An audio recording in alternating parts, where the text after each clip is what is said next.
오늘은 후스와 제롬에 관해서 좀 보도록 하겠습니다. 후스, 제롬 그렇게 잘 알려진 이름 아닐 수도 있는데 이제 종교 개혁자들인데 이제 1300년대에 살았던 사람들입니다. 거기에 장소가 이제 보헤미아라고 나오는데 오늘날의 그 체코라는 나라의 프라하가 수도거든요. 그래서 거기를 기반으로 프라하에 대학교가 있었는데 그 프라하 대학교, 오늘날도 똑같은 프라하 대학이 계속 운영되고 있습니다. 그런데 그 프라하 대학의 이제 학자들이었어요. 그래서 성경을 연구하다 보니까 이 로마 교회 오류들에 대해서 또 그들이 깨닫게 된 것입니다. 위클리프가 논증으로 이 로마 교회의 오류와 그런 것들을 밝혀냈다면 후스는 무엇으로 이번에 또 증거할 것인가? 논증도 하지만 죽음으로 진리를 증거하게 될 것입니다. 그래서 이제 이 프라하라는 도시에서 이 진리가 전해지고 있다는 소식을 듣고 로마 법왕이 이 후스를 소환 명령을 했죠. 그래서 후스에 대하여는 신문 선고를 내리고 또 프라하시를 파문에 처한다고 선포하였다. 이게 그 당시에 이제 로마 법왕이 갖고 있던 막강한 권한이었습니다. 이 재판을 했기 때문에 당연히 후스는 사형 선고를 받게 됐고요. 그래서 그 후에 그는 세속적 권세에 맡겨져 처형장으로 끌려나갔다. 그의 뒤에는 많은 군중과 이제 사람들이 따랐는데요. 화형주에 결박되고 불을 붙일 수 있는 준비가 다 갖추어졌을 때 그 순교자는 자기의 생명을 보존하기 위하여 다시 한번 그의 오류를 취소하라는 권고를 받았다. 그러나 그는 다음과 같이 대답했다. 무슨 오류를 취소하라고 하는가? 나는 아무런 죄를 짓지 않았다고 생각한다. 내가 저술한 것과 전파한 것은 모두 사람을 죄와 멸망에서 구원하기 위한 것이었음을 하나님의 이름으로 증거한다. 그러므로 나는 내가 저술하고 전파한 진리를 나의 피로써 확인하기를 매우 기뻐한다. 이윽고 불을 붙임에 그는 다윗의 아들 예수여 나를 불쌍히 여기소서라는 찬미를 부르면서 목소리가 영영이 그쳐질 때까지 부르다가 이제 사라졌습니다. 그래서 최후의 순간까지 변함없이 확고한 마음을 가지고 있었는데 그들이 화형을 받기 위해 나아가기를 마치 혼인잔치에 나아가는 것과 같이 하였다. 그들은 아무런 고통의 부르짖음도 바라지 않았다. 그래서 노래를 하면서 갔습니다. 그 다음에 두 번째 제롬도 또 산스 그 도시에 또 도착을 했는데 똑같은 이제 결론, 똑같은 운명을 얻게 되었습니다. 그래서 이 사람도 이제 화형을 당하게 되는데요.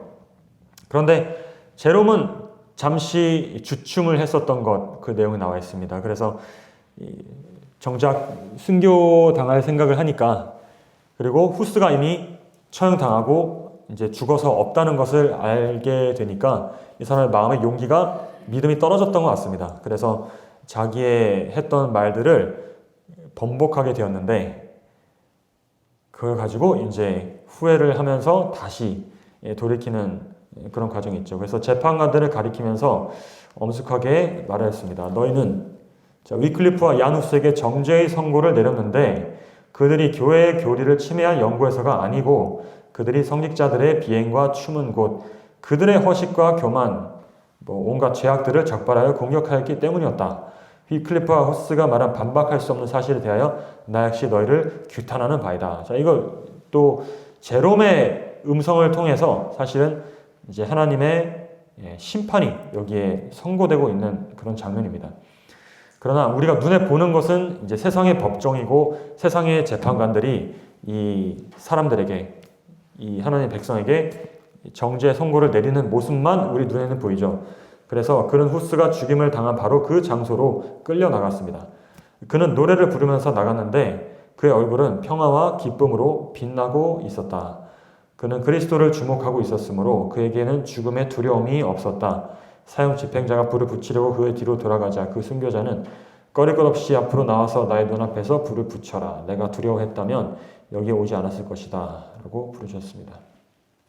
그리고 똑같이 비슷한 모습으로 이제 그 사람도 화형을 당하고 이 사람의 죄는 후스처럼 흙과 함께 그 라인 강에 던져졌습니다.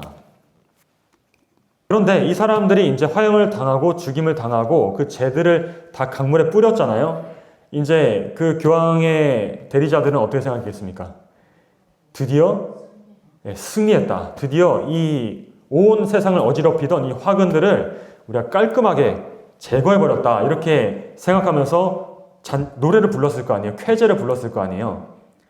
왜냐하면 그 사람들 생각에는 이 두 사람만 죽이면, 없애버리면 이 모든 사태가 다 원상복귀되고 자기들은 이전처럼 그런 삶을 계속 누릴 수 있을 것이다 라고 생각을 했던 모양입니다. 그래서 그들의 몸이 다 타버린 다음에 마치 그들이 죄를 뿌리면, 강에 뿌리면 이것이 정말 강에 따라 흘러가면서 다시는 돌아오지 않을 것만 같이 여겼던 것이죠. 그래서 그런 의식을 이제 거행하는 거예요. 재와 흙을 모아서 라인강에 던져서 대해로 흘러가게 하였습니다. 그런데 그의 핍박자들은 그가 전한 진리를 그래서 근절한 것처럼 생각하였죠. 이 사람의 생각이죠. 그러나 그날에 던져진 재가 대해로 흘러가서 각 나라에 씨를 뿌리고 아직까지 알려지지 않은 나라에서까지 진리를 증거하는 열매가 풍성하게 맺혀질 것을 그들은 거의 생각하지 못하였다. 콘스탄스의 회의장에서 부르짖은 그의 소리는 메아리가 되어 그 후 각 시대를 통하여 쉼없이 울려 퍼질 것이었다. 시편 2편 8절에 이런 말씀이 있거든요. 내게 구하라. 내가 열방을 유업으로 줄이니 내 소유가 땅까지 이르리라. 좀 이따 다시 시편 2편을 좀 볼 텐데요. 그래서 후스는 이미 가고 없었지만 그가 생명을 바쳐서까지 옹호한 그 진리는 결코 멸절될 수가 없었다. 그들이 죽이려고 했던 것은 사실 후스와 제롬이라는 사람만 그들이 죽이려고 한 것이 아니라 그들 뒤에 있는 진리를 그들이 없애버리려고 했던 것입니다. 그러니까 손으로 하늘을 가리려고 하는 우리 이제 그런 속담이 있잖아요. 마치 그런 행동을 여기 하고 있는 것인데요. 그러나 그렇게 결코 진리는 그런 식으로 멸절될 수 있는 것이 아니라는 것입니다. 그래서 그의 신앙과 충성의 모본이 오히려 많은 사람들로 하여금 고문과 사망을 당하면서도 진리를 위하여 굳게 설 수 있는 용기를 주었고요. 그리고 로마의 오히려 잔인성을 전 세계에 드러내 보이는 일이 되었다. 그래서 사람들의 마음이 로마에 대한 그래도 일말의 존경심, 그래도 하나님의 대리자라 생각하고 존중심이 있었는데 그런 것까지 다 이제 사라지게 만드는 역효과를 가져오게 된 것입니다. 그래서 진리의 원수들은 자기들이 없애버리려고 한 그 사업을 알지 못하는 사이에 오히려 발전시키는 결과를 빚어내게 되었다. 아이러니하잖아요.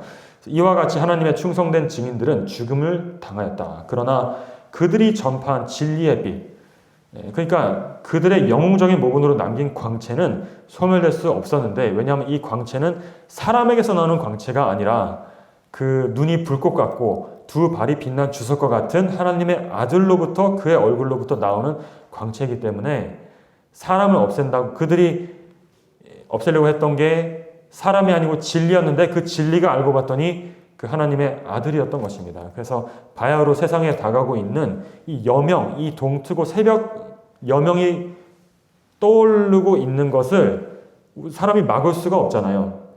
그리고 우주에서 별들이 돌아가고 운행하고 태양을 주위를 지구가 도는 이런 것들을, 아침이 오는 것을 사람이 멈추거나 되돌리거나 막을 수 없는 것처럼 이 진리의 광채가, 태양보다 더 위대한 진리의 광채가 그 궤도에서 역전시키는 것을 시도하는 것 자체가 굉장히 무모한 일이었다는 것을 이제 우리가 역사를 통해서 증명이 되었습니다.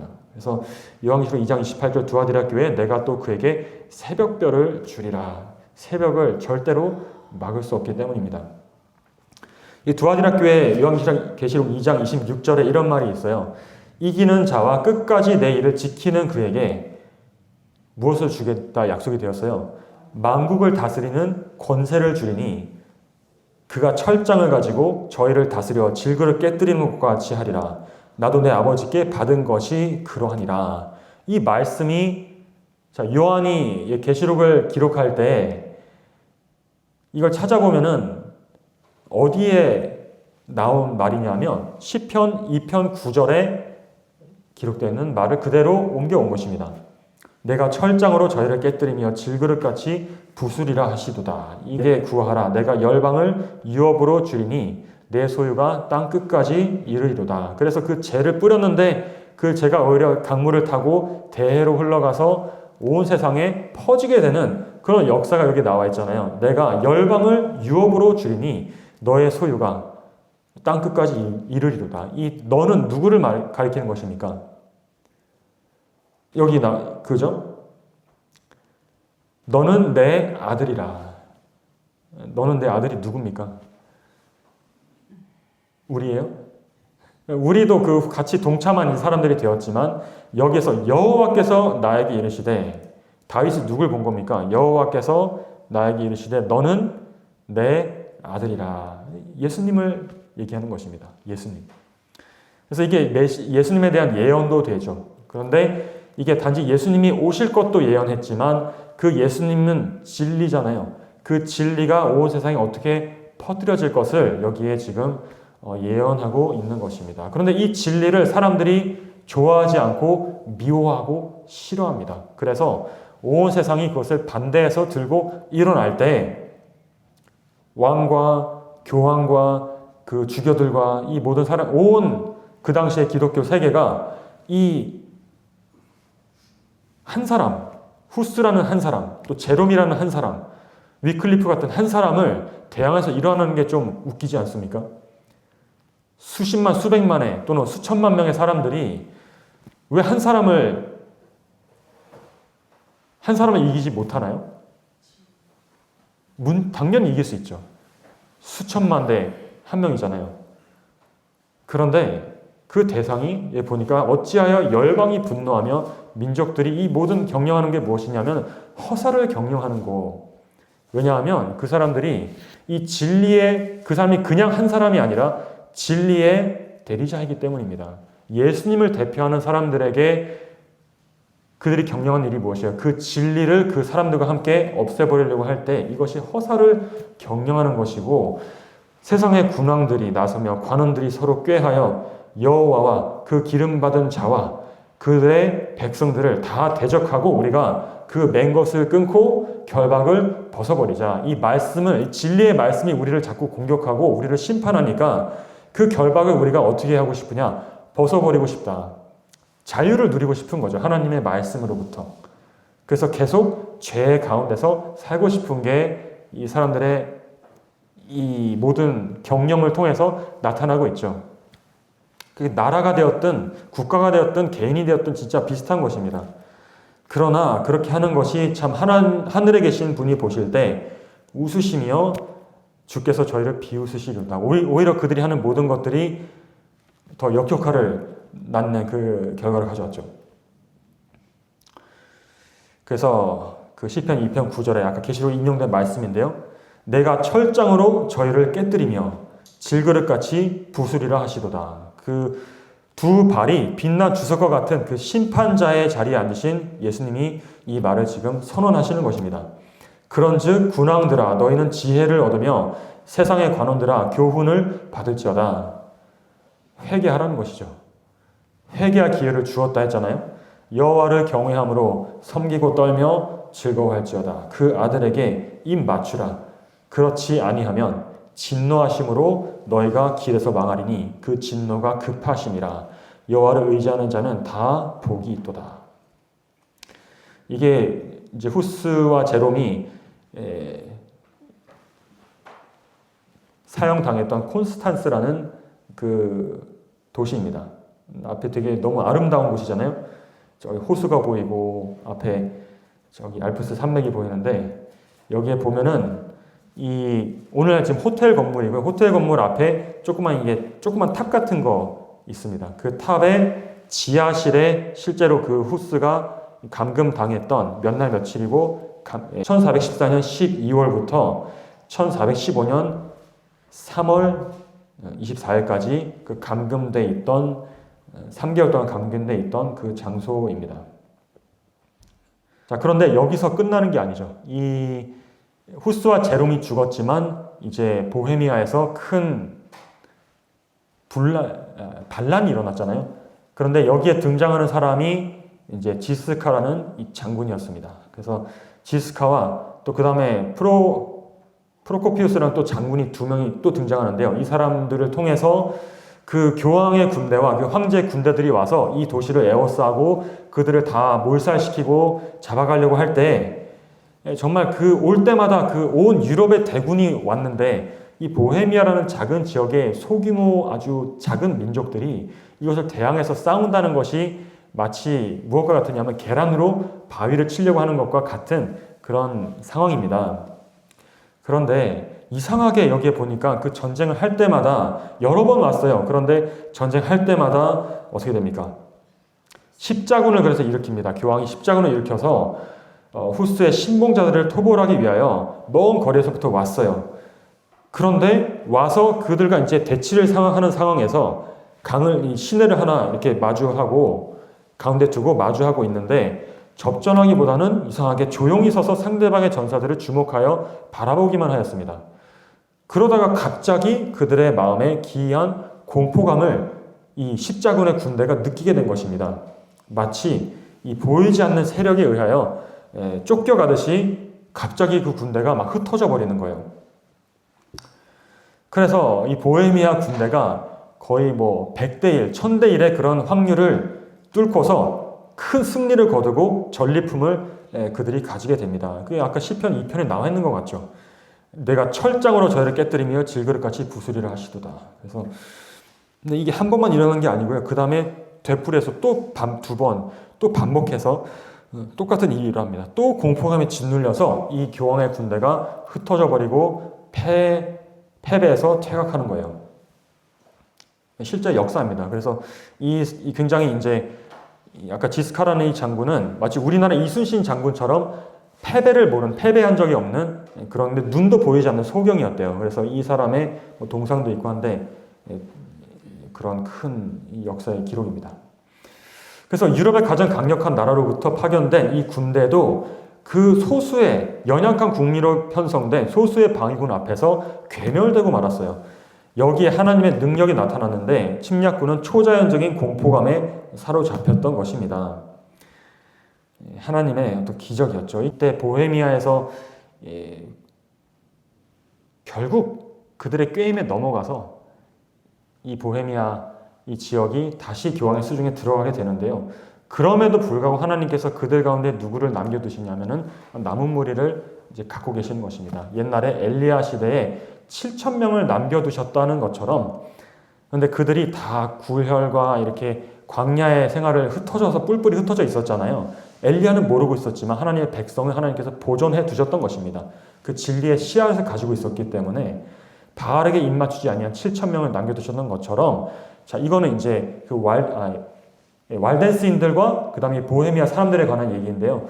그들은 산림과 동굴 속에서 피난처를 찾을 수밖에 없었지만 여전히 이제 말씀을 읽고 예배를 드렸죠. 그리고 비록 소수이지만 여러 읍과 촌에 흩어져 있으면서 박해의 대상이 되어 있다는 것과 또 알프스 산중에 성경을 기초로 하여 세워진 그 왈덴스인들에 대해서 이들이 듣게 되면서 그들과 연락을 이제 취하게 되고요.